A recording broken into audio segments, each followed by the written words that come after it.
Hey friends, welcome back to Grand Adventure. I'm your host, Mark Guido, and throughout my entire professional career of almost 35 years, I've been in the insurance industry. And it's somehow yet taken us until this episode, number 252, to tackle that subject. This week, we're going to discuss everything you need to know about insurance for your RV, for both weekenders and full-timers alike. So stay tuned.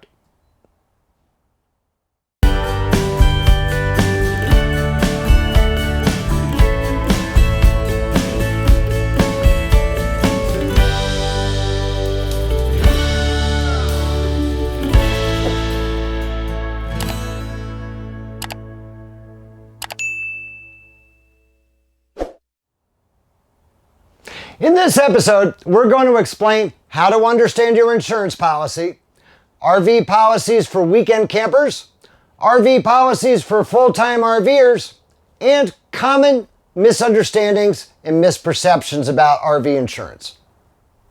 Insurance policies are commonly assembled from a set of common forms issued by the Insurance Services Office, or ISO. That provides consistency from one insurer to another to compare prices and coverages apples to apples. It also helps the insurance company because it standardizes underwriting and rating of its customers. Now, those who are weekend campers will traditionally purchase a policy that provides first-party coverages for their RV. First-party coverages protect the RV owner against financial losses to their RV through coverages such as collision, and other than collision, commonly referred to as comprehensive. Liability follows the power unit.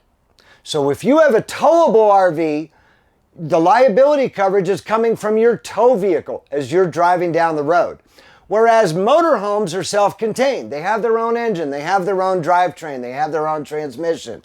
So those are actually covered under a policy providing both liability and first-party coverages much the same way as any other vehicle. Therefore, towable vehicles only require RV insurance in the event that they have a lien holder on them to protect the lien holder's interests.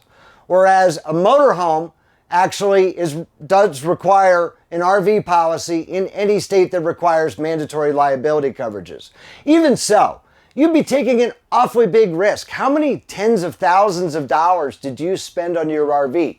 So even if you have a towable, even if you paid cash for it, you're best advised to consider a cost-effective RV insurance policy. So let's talk about how the traditional RV insurance policy or any other insurance policy is laid out. I'd be willing to bet you, dollars to donuts, that 99% of you watching this video have never read your insurance policy. I can't understand that. You have entered into a contract with that insurance company. They promise to do certain things for you, and you promise to do certain things for them. It only makes sense that you would read and understand that contract. You're paying, it's not extraordinarily expensive, but you're paying quite a bit of money for that contract. It's best to understand what their obligations are and your obligations are. It's actually pretty easy to read an insurance contract because it's laid out in 4 specific sections. And they're best referred to by the acronym DICE.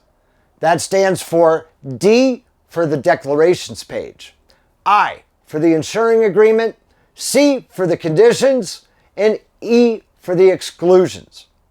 The declarations explain what coverages you have purchased and what the limits are on those coverages.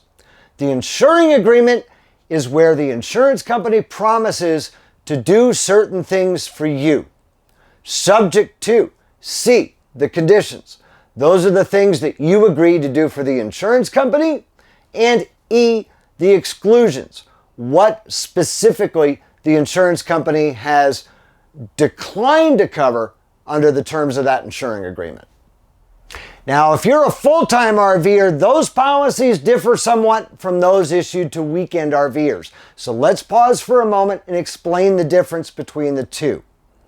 If you're a full-time RVer, chances are you no longer have a sticks and bricks home. You therefore no longer have access to the third-party liability coverage afforded by a homeowner's or a renter's policy. Let's say you're out and about and your dog bites someone and injures them.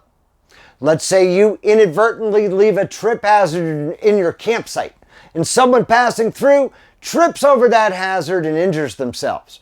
Those folks have a valid liability claim against you. And a full-time RV policy provides the third-party liability coverage that would defend and indemnify you against that type of claim with the first-party coverage that you have on your RV.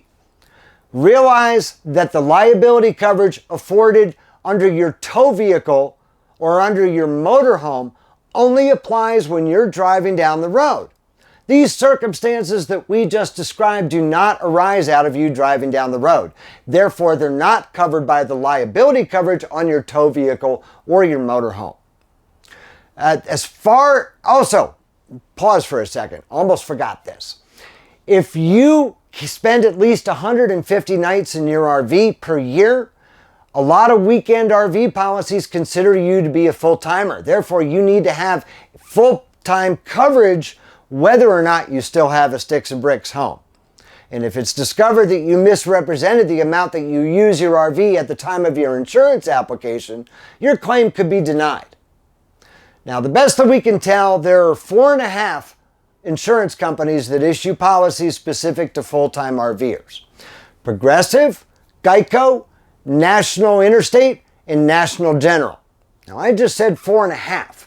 The half is Good Sam, because the best we can tell, they merely resell the coverages offered by National General. Let's now talk about some common misperceptions and misunderstandings about RV insurance, at least ones that I frequently see on RV forums, on Facebook groups, and what have you. Remember I said to read your policy? If you actually read your policy, you'd understand that these are fallacies that I am commonly seeing. One of them is, if you're overweight, your insurer can deny your claim. Absolutely, positively false, at least under the terms of the ISO policy forms. There is no such exclusion on the ISO form. Absolutely untrue. Now, could that increase your negligence in the event that you have a collision and you injure somebody else? Of course it could. That could make you more liable than you may otherwise be. That's not to say, however, that the insurance company can disclaim coverage for you being overweight. Absolutely untrue. An insurance policy is there to cover you, to defend and indemnify you for your negligence. Negligence is another kind of nice word for stupidity. If you're dumb enough to be driving down the road overloaded, that is a form of negligence. Same thing applies to if you're speeding or if you're overdriving the speed rating of your tires. There is no such exclusion. These are all falsehoods. Now, I hope this information's been helpful to you. If you have any other questions about RV insurance, hit us up in the comments section down below. We'd be more than happy to try to help you out in any way that we can. And while you're down below, understand it is extremely important to us that if you like this episode, please be sure to give us a big thumbs up. Now, we'd be honored if you shared the channel with your friends, family, and on social media. However, if you're not yet a Grand Adventurer, we are on the cusp, mere days away from getting back on the road for an entire season of travel adventures all across the country. So make sure now is the perfect time for you to go smash that little red subscribe button right down there in the lower right-hand corner of your screen and ring that notification bell to be sure that you never miss a grand adventure each and every Wednesday evening. So until next week, please remember, life is nothing but a grand adventure. We'll see you then.